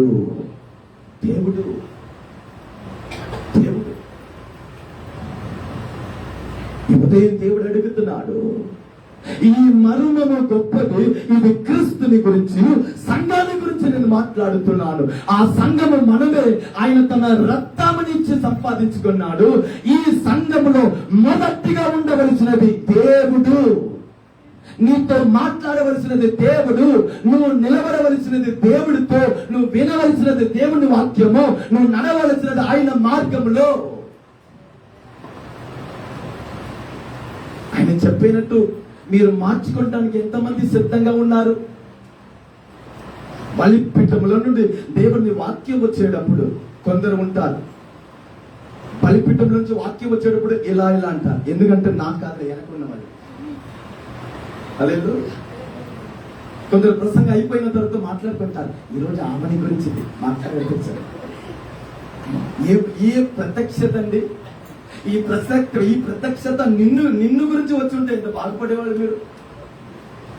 పక్కన ఉన్న వారి గురించి ఈ రోజు మాట్లాడారని ఈ ప్రత్యక్షత వచ్చింది. ఇది దేవుడిచ్చిన ప్రత్యక్షత కాదు, కానీ దయ్యం ఇచ్చిన ప్రత్యక్షత. ఎందుకంటే దేవుడు తన గురించి ప్రత్యక్షత ఇస్తాడు, కానీ పక్కన తప్పుడు నీ దగ్గర అని చెప్తాడు. కొందరు ఉంటారు, దేవుడు తనతో మాట్లాడకపోయినా కూడా వాళ్ళకి బాధ లేదు.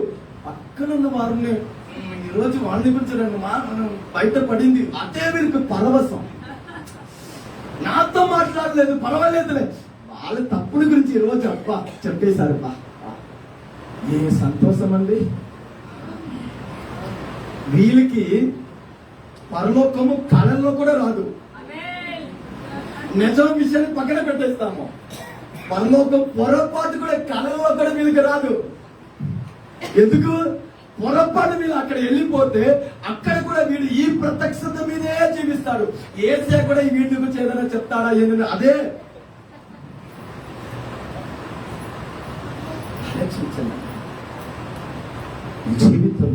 ఈ జీవితం ఇవాళ ఉన్న స్థితి మారాలంటే మీరు పరిశుద్ధతలు, మీ కుటుంబం అద్భుతం, ఆశీర్వాదం, సాక్షి జీవితం రాక్కడికి మీరు సిద్ధపడాలంటే ఒక్క దేవుడు మీ జీవితంలో ఉన్నప్పటి వరకే సాధ్యమమ్మా. అంతవరకే సాధ్యం. అందుకే అంటున్నాను, మనం విలువ పెట్టి కొనబడిన సంఘము, ఈ సంఘానికి శిరస్సు క్రీస్తు.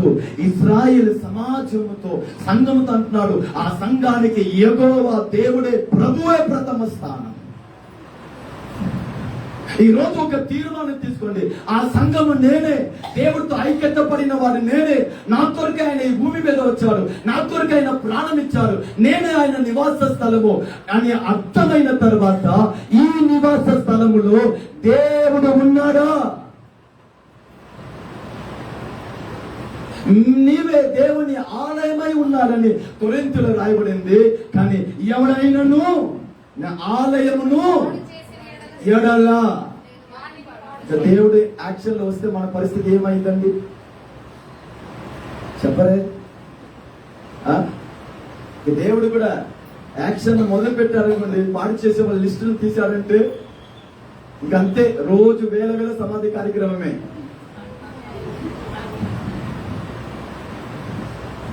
ఇప్పుడు చెప్పండి, అంటే మనం ఉన్నామంటే ఆయన కృప వలన కదా.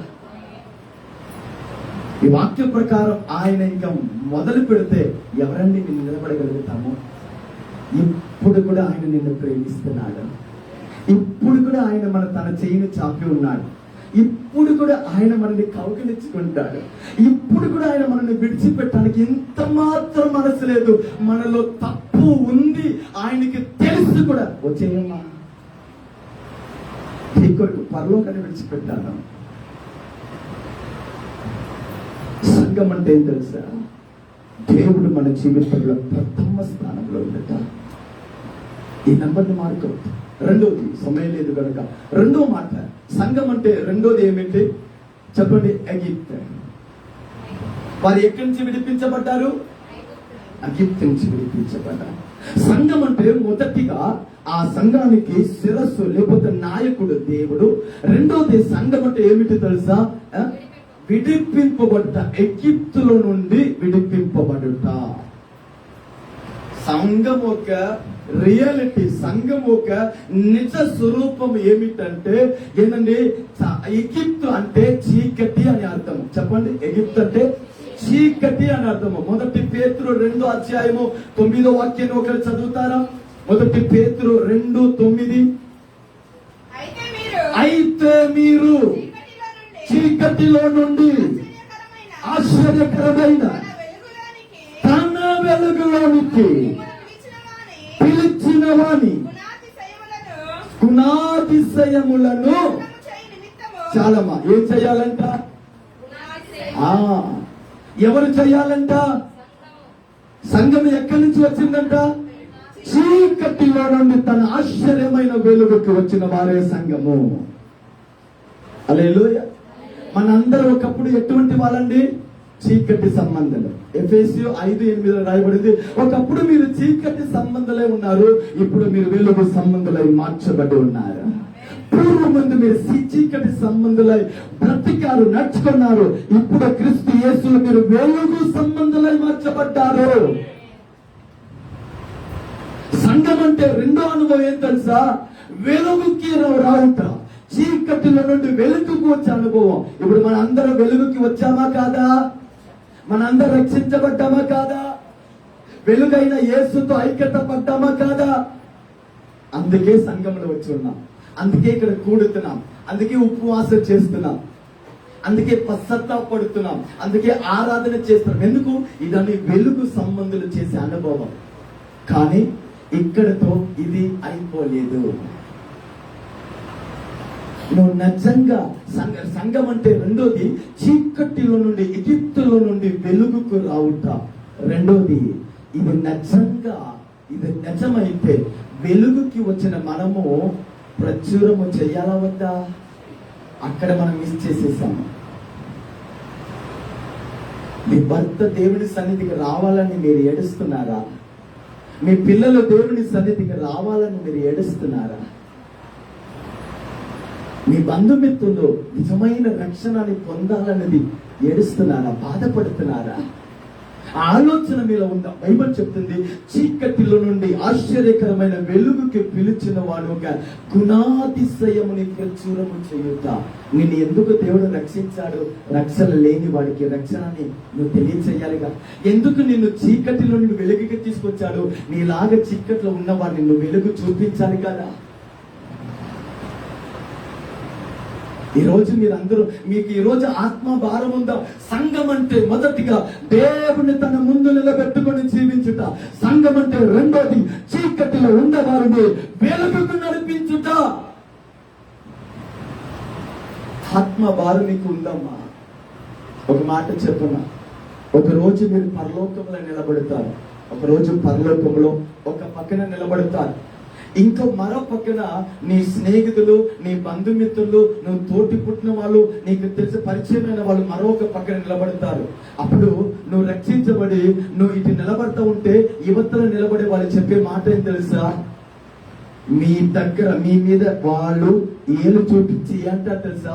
వీళ్ళు నాతో కూర్చొని తిన్నారు, వీళ్ళు నాతో నడిచారు, వీళ్ళు నాతో ప్రయాణం చేశారు, వీళ్ళు మాతో స్నేహం కలిగి ఉన్నారు, కానీ ఒక్కరోజు కూడా యేసు అని మాకు చెప్పలేదు.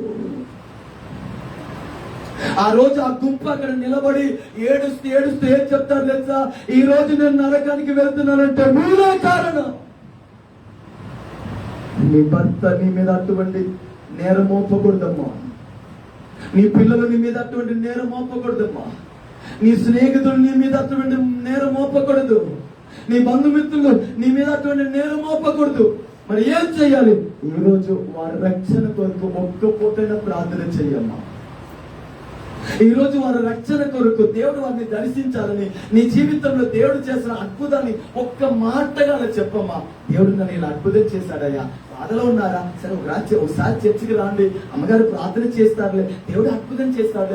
ఏదో ఒక మాట వారిలో ఉన్న చీకటిలో నుండి వెలుగుకి రావటకు ప్రయత్నం చేస్తున్నారా? ఎన్ని కాలము నా ఇల్లు, నా పిల్లలు, నా సంపాదన, నా రాబడి, నా బ్రతుకు, నా ఆత్మీయత, దీని వలన మనకి వచ్చింది ఏమిటి? సంఘం అంటే ఏం తెలుసా? సంఘం అంటే ఇలా కూడి ఆయనని గొప్పగా స్వరమెత్తి పాడుట, అది ఒక అనుభవం. లేక పరిపూర్ణత ఏం తెలుసా? నీలాంటి వాడు, నీ పొరుగు వాడిని నీలాంటి అనుభవానికి తీసుకొని రావుట. మన చుట్టూ విభచారములు, మన చుట్టూ గంజాలు, మన చుట్టూ చిన్న చిన్న పిల్లలే ఇవాళ చూడండి గంజా తాగుతున్నారు, కూతురు మాట్లాడుతున్నారు, తల్లిదండ్రులు కొడుతున్నారు, వీధులు ఎన్ని గొడవలు, ఎన్ని ఆత్మహత్యలు, ఎన్ని యాక్సిడెంట్.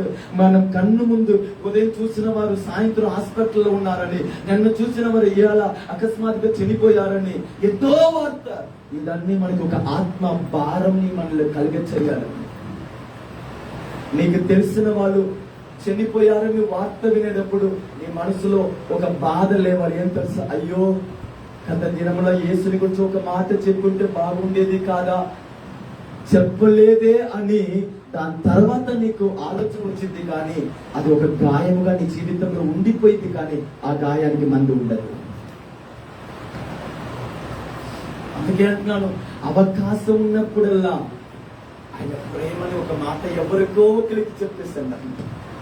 ఒక సేవకుడిగా చేయి జోడించి చెప్తాను, ఎవరికో ఒకరికి చెప్పేస్తాను. మీ అద్భుతాన్ని చెప్పండి, మీ సాక్ష్యాన్ని చెప్పండి. ఎవరైనా మీ దగ్గర వారి బాధని, వారి కష్టాన్ని చెప్తే నీ వరకు ప్రార్థన చేస్తానమ్మా. ఒకప్పుడు నేను కూడా ఇలా ఉన్నానులే, దేవుడు అద్భుతం చేశాడులే, మా చర్చిలో నేను చెప్తానులే, మా అమ్మగారు ప్రార్థన చేస్తారు, మా సంఘస్థులు అందరూ ప్రార్థన చేస్తాంలే, అవకాశం ఉంటే మీరు కూడా రాండి. ఇలా ప్రేమతో చెప్పండి. నీవు చేసే కార్యం నీ చేయి, మిగిలిది నా దేవుడు చూసుకుంటాడు. నేను ఒక మాట చెప్పనా, మన వలన ఒకరు నరకానికి వెళ్ళకూడదు, మన వలన ఒకరు నరకానికి వెళ్ళకూడదు. ఆ కడవరి దినములో, ఆ తీర్పు దినములో ఒక్క ఏలు కూడా మన వైపు అలా తిప్పబడి, వీడి వలన నేను రక్షణలో రాలేకపోయాను, యేసుని తెలుసుకోలేకపోయాను అన్న మాట మన ఎన్నడూ వినపడకూడదు. ఆత్మభారం కలిగి ఉండాలి. సంఘం అంటే అది. మూడో మాట చెప్పి ముగిస్తాను. మూడోది సంఘం అంటే, మూడోది నేను మొదటిగా చెప్పాను, ఏంటండి? దేవుడు. సంఘం అంటే దానికి దేవుడే నాయకుడు అన్నాను. మన జీవితంలో దేవుడే ప్రథమ స్థానంలో ఉండాలి. రెండోది, సంఘం అంటే నేను చెప్పాను, ఎగిప్తు నుంచి బయటికి రావట అంటే చీకటిలో నుండి వెలుగుకి రావాలి. ఈ రోజు మనం వచ్చిన ఈ అనుభవముల నుండి ఎంతమంది రక్షణ లేదు, బాధలో, వ్యాధిలో, కష్టంలో, శాపంలో, ఇబ్బందులు ఉన్నారు. వారు క్షేమము కొరకు నువ్వు ప్రార్థించు, వారికి యేసుని గురించి చెప్పు, ప్రార్థన చేయి. ఏదో ఒక ఆత్మ భారము, ఒక ఆత్మీయ ప్రయత్నాలు చేయండి. అప్పుడు నీ రక్షణ పరిపూర్ణం అవుతుంది. మూడోది, సంఘం అంటే మోషే అని అర్థం. చెప్పండి, మోషే. మోషే అంటే ఈ మూడు వాక్యంలో వచ్చిన విషయాన్ని సంఘంతో పోల్చి మాట్లాడుతున్నా. మూడోది, మోషే. మోషే అంటే నీటిలో నుండి తీయబడిన వాడు. సంఘం అంటే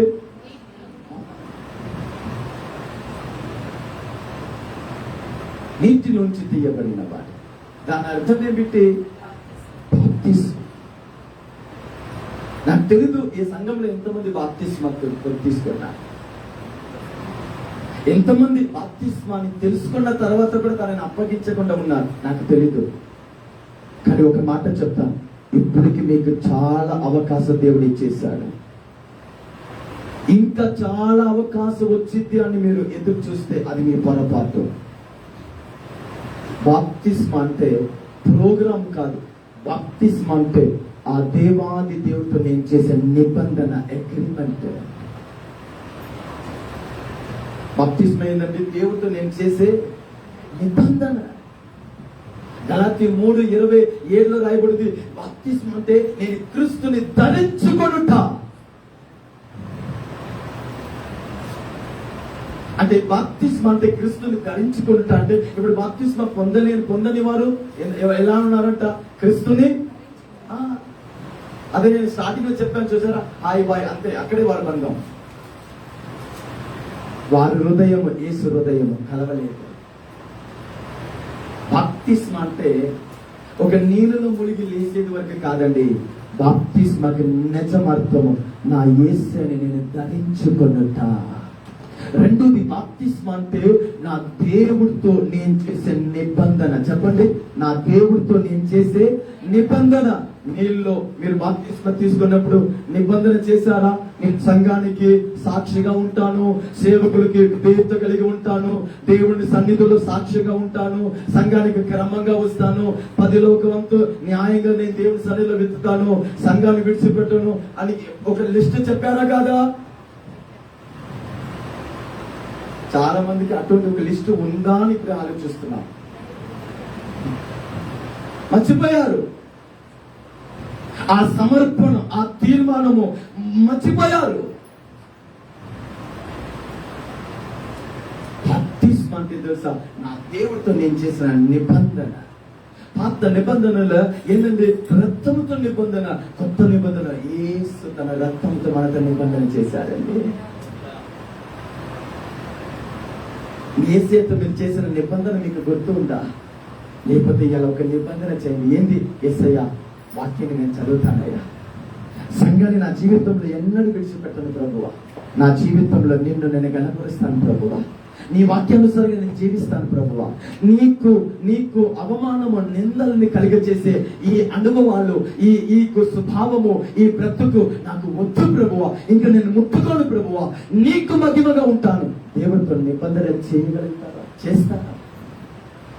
అందుకంటాను, క్రైస్తవ జీవితము, ఆత్మిక జీవితం అనేది ఏదో వచ్చి జీవితం కాదండి. ఆత్మిక జీవితం అది బంధముతో సంబంధించిన జీవితం, అది అర్థముతో కూడిన జీవితం, అది పరలోకముతో సంబంధించిన జీవితం.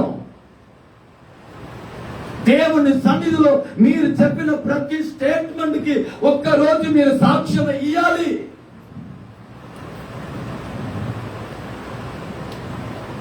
ప్రతి మాటకి మీరు సాక్ష్యం ఇవ్వాలి. ప్రతి సమర్పణానికి మీరు ఏంటంటే లెక్క ఇయ్యాలి. ప్రతి తీర్మానానికి మీరు లెక్క ఇయ్యాలి. చాలా మంది తన నిబంధనని ఏం చేసేసారనండి, వదిలేశారు. దేవుడితో చేసిన నిబంధనని ఒకటి తీసివేశాడంటే దాని అర్థము వాడు ఇంకా దేనితో నిబంధన చేశాడు.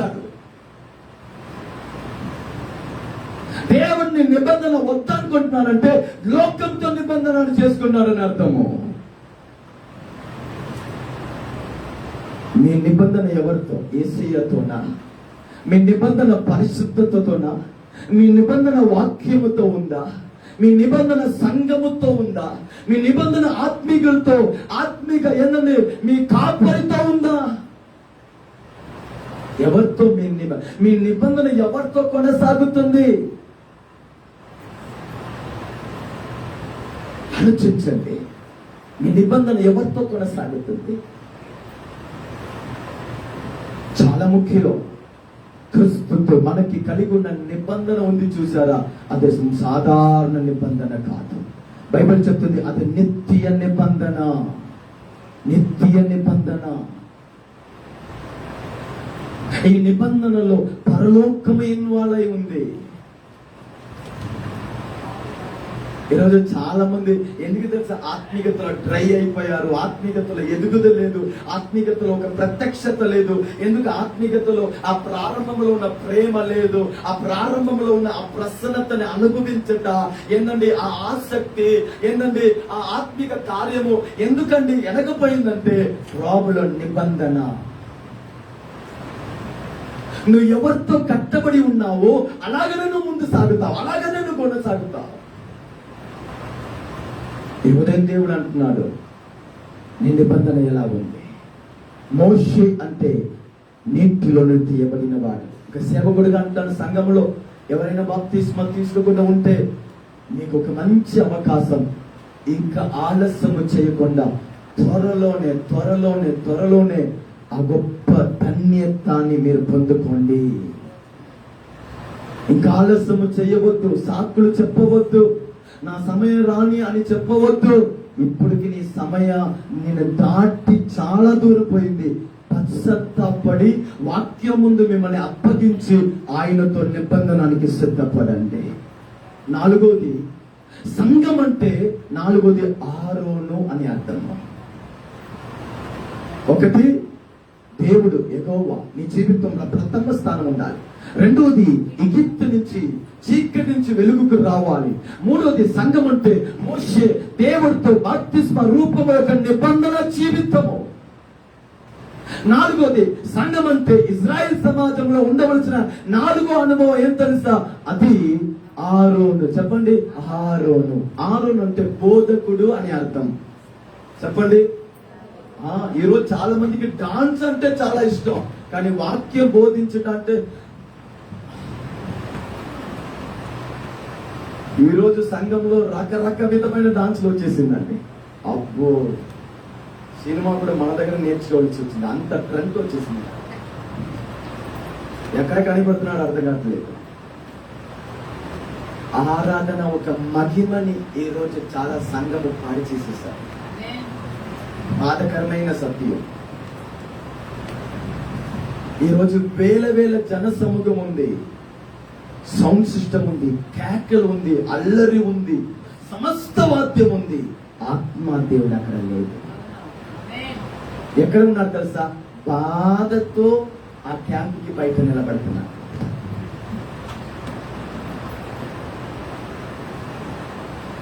పశ్చాత్తాపు హృదయం, విరిగిన హృదయము గలవాడే దేవుని ప్రసన్నతని అనుభవించగలుగుతాడు. పశ్చాత్తాపు హృదయం గలవాడే దేవుని ప్రసన్నతని అనుభవించగలగాడు. తగ్గించుకున్నవాడే దేవుని ప్రసన్నతని అనుభవించగలుగుతాడు, కానీ అల్లరి దేవుని ప్రసన్నతని అనుభవించలేదు.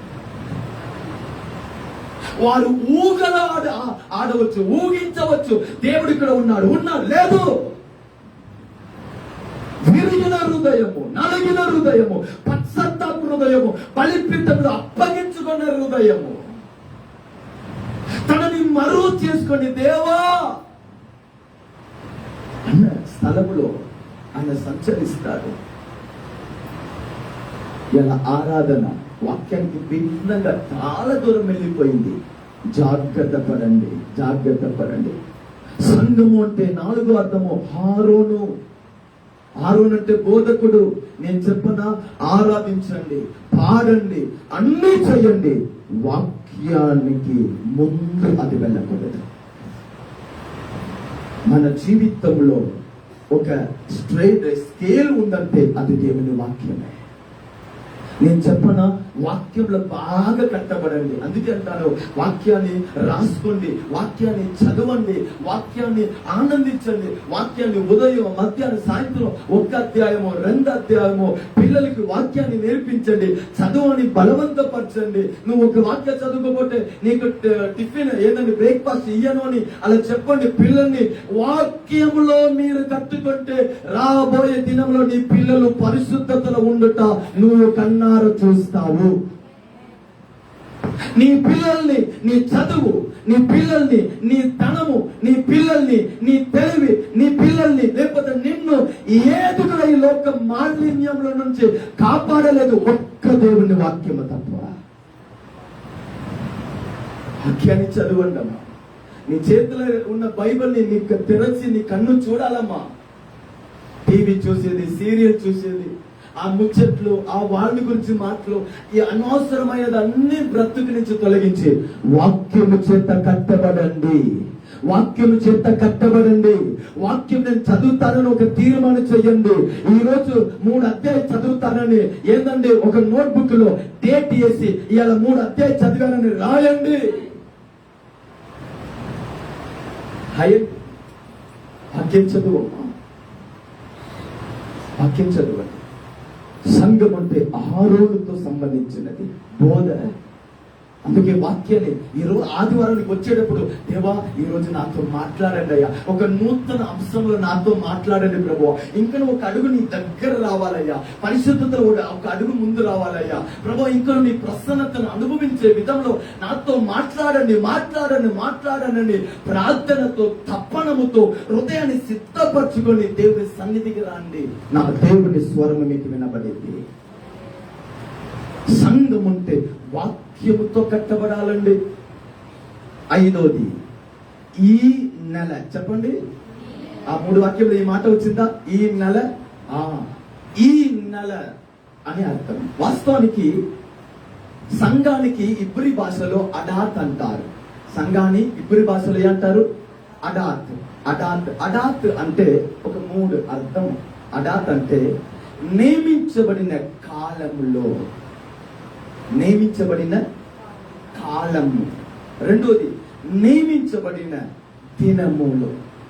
3వది నియమించబడిన సమయములో నువ్వు వచ్చి ఆయనని నీవు ఆరాధించాలి. ఈ నెల ఉదాహరణంగా ఈ వారంలో ఈ ఆదివారము ఒక ప్రత్యేకమైనది.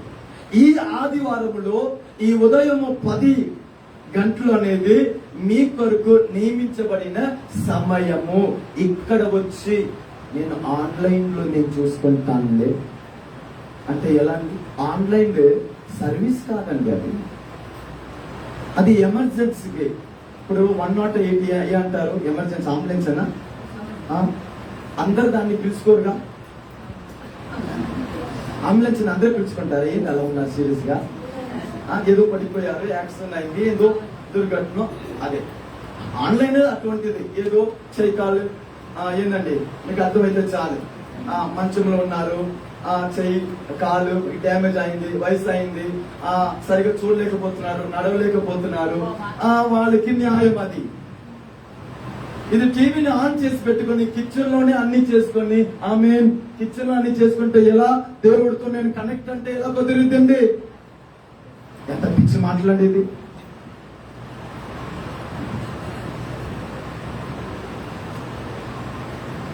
మరి సరే, మళ్ళా ఏదైనా ప్రాబ్లం వచ్చేటప్పుడు కూడా ఎందుకు ఈ మాట చెప్పట్లేదు? అమ్మగారు ఫోన్ లోనే బ్రేక్ చేయి చాపి బ్రేక్ చేసి ఎందుకు చెప్పట్లేదు? ఎక్కడ ఉన్నా వచ్చేయాలి అంటారు. ఏసే డైరెక్ట్ గా ఇంటికి వచ్చేయాలంట, అమ్మగారు డైరెక్ట్ గా ఇంటికి వచ్చేయాలంట, వీళ్ళ వరకు డైరెక్ట్ గా చర్చికి రాలంట. అబ్బో ఎంత తెలివండి. క్రైస్తవ సమాజం సోషల్ మీడియా చెడపట్టేసింది. చాలా మంది సోంబర్లు అయిపోయారు. నేను చెప్పనా, పక్కన బజార్లో బెన్నీన్ గారు వచ్చి మీటింగ్స్ ఇప్పుడు చేస్తా ఉన్నా కూడా మీరు అక్కడ వెళ్ళినా మీతో మాట్లాడరు. ఎక్కడ మాట్లాడతారు సార్? నీ కొరకు నియమించబడిన నీ ఇంటిలోనే నీతోనే నీ దేవుడు మాట్లాడతాడు. హల్లెలూయా. ఇది ఆరాధన అంటే. ఆరాధన సంఘముతో కనెక్ట్ చాలా ముఖ్యం. నీ కొరకు నియమించబడిన స్థలంలో, నియమించబడిన సమయంలో నువ్వు వచ్చి ఆయనకి నేను అప్పగించుకునేటప్పుడు నా దేవుడు నీతో మాట్లాడతాడు. దానికి పేరే అడాత్. ఈ స్థలము దేవుడు నీకు ఇచ్చిన ఇల్లు, ఈ స్థలము దేవుడు నిన్ను నాటిన ఇల్లు. ఈ స్థలం నుంచి నువ్వు ఎదగాలి, ఈ స్థలం నుంచి నువ్వు సిద్ధపడాలి. ఇక్కడే నువ్వు ఆశీర్వదించబడాలి, ఇక్కడే నువ్వు సాక్ష్యమా మారాలి, ఇక్కడే నువ్వు ఫలమియ్యాలి. పెద్ద గుంపు ఎక్కడ ఉంది, పెద్ద వాళ్ళు ఎక్కడ ఉన్నారు, పెద్ద ఏంటంటే స్థలం ఎక్కడ ఉందని మీరు వెళ్తే నేను చెప్పిన ఎన్నడూ మీరు వర్తిల్లారు. నా దేవుడు నాటిన స్థలంలోనే నువ్వు ఆశీర్వదించబడతావు. ఈరోజు ఈ స్థలాన్ని గురించి నిన్న ఇవాళ ఆదివారం కొరకు నిన్న రాత్రి ఎంతమంది అండి ఒక 5 నిమిషాలు ప్రార్థన చేసుకున్నారు.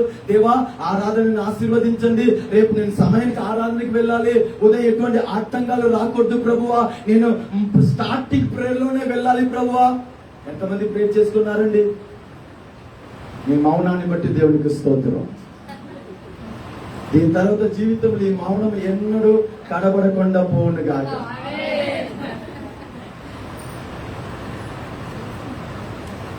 వెళ్ళి వస్తాంలో వెళ్ళకపోతే అమ్మ అడుగుతా ఉంటారు 10 ప్రశ్నలు. మనం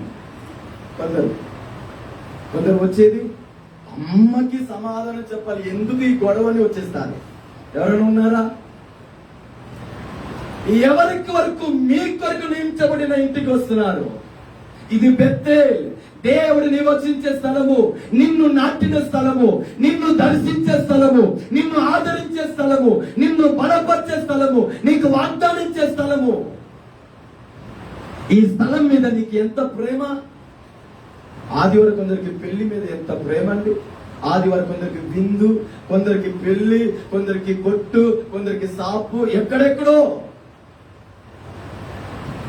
ఈ ఆదివారం దేవుని ఆరాధన మీద మీకు ఎంత ప్రేమ అండి.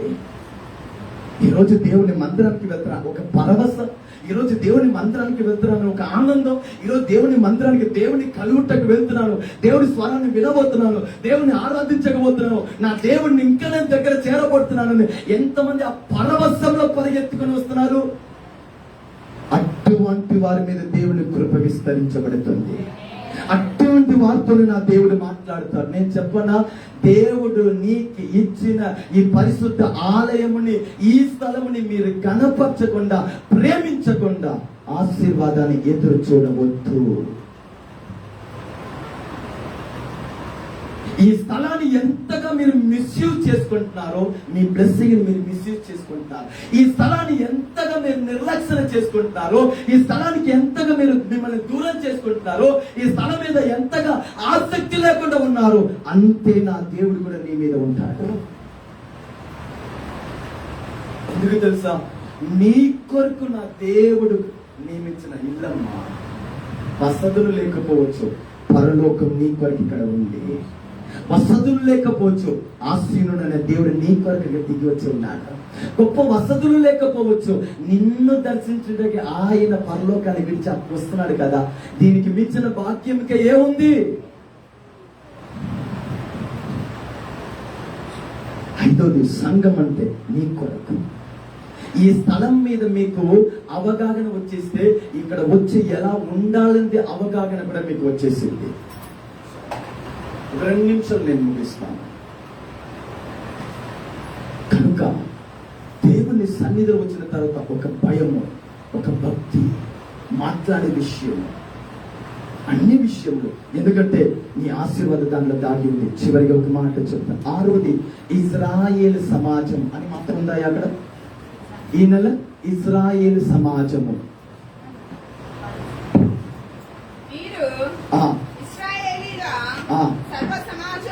చాలమ్మా. 6వది సంఘం అంటే ఇజ్రాయేల్ సమాజం. చెప్తాను, ఇజ్రాయేల్ సమాజం అంటే దేవుడితో కలిసి ఏలుబడి చేసే ప్రభు అని అర్థము. చెప్పండి, ఇజ్రాయేల్ అంటే ఎవరండి? దేవుడితో కలిసి ఏలుబడి చేసే, రూలింగ్ చేసే ప్రభు అని అర్థము. ఎందుకు ఇక్కడ వస్తున్నాం? ఎందుకు ఆరాధన తెలుసా? నువ్వంతా నువ్వు జీవించటం కాదు, క్రీస్తుతో జీవించే జీవితం కలిగి ఉంటుంది. యాకోబు దుష్టుడు, యాకోబు మోసగాడు, యాకోబు తండ్రిని మోసపరిచేవాడు, అన్నని మోసపరిచేవాడు, ఆశీర్వాదాన్ని అపహరించేవాడు, అబద్ధం చెప్పేవాడు, తిరుగుబాటు చేసేవాడు. ఏ రోజు ఇజ్రాయెల్ గా మారాడో దేవుడితో ఆయన కనెక్ట్ అయిపోయాడు. మా ఈ స్థలము, ఆరాధన సంఘము, ఈ మర్మము గొప్పది. ఎందుకు తెలుసా? నేను క్రీస్తును దేవాది దేవుడితో కలిసి ఉన్నాను. అందుకే ఇది మర్మము, ఇది గొప్పది. ఇది లోకానికి అర్థం అవ్వదు, చదివిన వారికి అర్థం అవ్వదు, మేధావులకి అర్థం అవ్వదు, డాక్టర్స్ కి అర్థం అవ్వదు. ఎందుకు తెలుసా? ఈ మర్మము గొప్పది. ఇశ్రాయేలు సమాజం, సంఘం అంటే యేసయ్యతో, ఈ రోజు మీరు యేసయ్యతో కలిసి సాక్ష్యం కలిగి పరిశుద్ధంగా నీతి కలిగి బ్రతుకుతే ఒకరోజు ఆయనతో మీరు ఏలుబడి చేస్తారు. ఈ మాటని మీ మనసులో రాసుకోండి. ఇవాళ మీరు ఎంత యేసయ్యతో మీరు కలిసి ఉన్నారో ఒకరోజు నిత్య రాజ్యములో ఆయనతో మనం కలిసి ఉంటాము. ఈరోజు ఇక్కడ ఆయనతో కలిసి ఉన్నారా? యవన పిల్లలు ఆలోచించండి, ఎవరితో మీరు కనెక్ట్ ఉన్నారు? ఎవరితో మీరు కనెక్ట్ అయి ఉన్నారు? మీ తలంపులో ఎవరు? మీ హృదయంలో ఎవరు? మీ తప్పనంలో ఎవరు? మీ ఆలోచన ఎక్కువ దేనిని గురించి? ఇశ్రాయేలు సమాజం అంటే దేవుడితో కలిసి ఏలుబడి చేసేవాడు.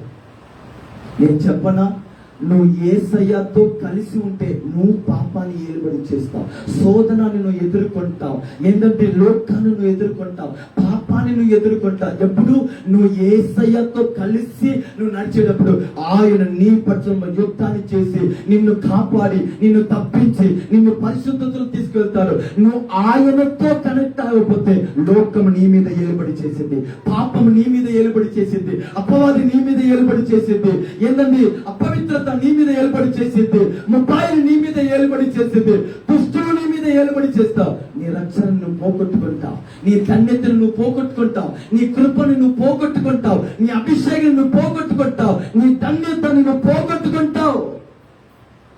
తీర్మానం నీదే. సంగమా, నువ్వు దేవుడితో కలిసి ఉంటే నువ్వు అన్నింటి ఏలుబడి చేస్తావు. నువ్వు దేవుడితో కలవకపోతే సమస్తము నీ మీద ఏలుబడి చేసేది. ఆ బ్రతుకు ఎంత భయంకరమైనదో మనకు వద్దామా? ఉదయం దేవాది దేవుడు, ఈ మర్మము గొప్పది. ఇది సక్రీస్తుని గురించి, సంఘాన్ని గురించి నేను విశ్వాసిస్తున్నాను. ఆ సంఘము మీరే. తన రక్తం నుంచి ఆయన మనల్ని సంపాదించుకున్నాడు. ఆ సంఘముతో మీ బ్రతుకు ఎలా ఉంది? దేవుడు మీ జీవితంలో మొదటి స్థానంలో ఉన్నాడా? మీరు పొందిన ఆ రక్షణని ఏంటంటే ఇంకొకరు పొందాలని ఇష్టపడుతున్నారా? బాప్తిస్మా పొందడానికి సిద్ధంగా ఉన్నారా? నిబంధన కలిగి ఉన్నారా?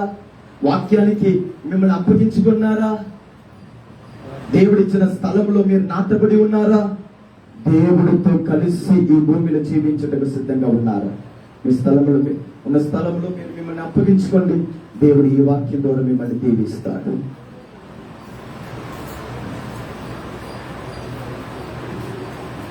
దయచేసి